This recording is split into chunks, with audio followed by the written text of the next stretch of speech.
નમસ્તે. ઘણા લોકો એવું કહે કે ભક્તિ કરવી બહુ અઘરી છે. હો ભાઈ, એવી એકદમ ભક્તિ ના થાય. કેટલું બધું છોડી દેવું પડે, કેટલા બધાને મળવાનું છોડી દેવું પડે, ઘણી બધી જગ્યા પર જવાનું છોડી દેવું પડે તો જ ભક્તિ થાય. ભક્તિમાં ક્યારેય કોઈ નિયમો હોતા નથી.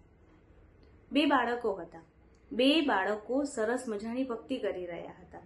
એક વખત બંનેને સરખી ભૂખ લાગી, પણ ગુરુદેવને પૂછ્યા વગર ખવાય કેવી રીતે? એટલે ગુરુદેવની રૂમમાં એક પહેલો બાળક ગયો અને કહે છે, ગુરુદેવ, મને ભજન કરતા કરતા વચ્ચે વચ્ચે ભૂખ લાગે છે, તો હું ખાઈ શકું? ગુરુદેવે કીધું, ના ખાઈ શકે. બાળક પાછું આવે છે.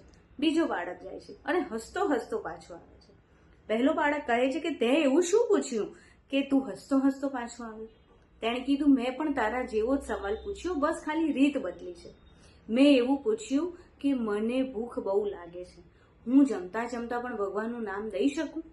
અને ગુરુદેવજી મને હા પાડી.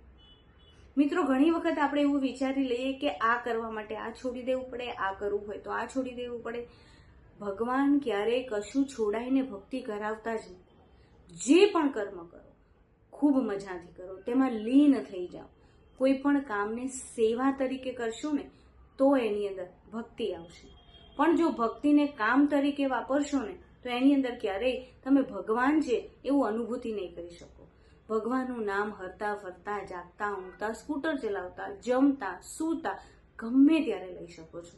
બસ તમારી અંદર એવો ભાવ હોવો જોઈએ કે હું જે પણ કરું છું એની અંદર મારી સાથે ઈશ્વર રહેલા છે.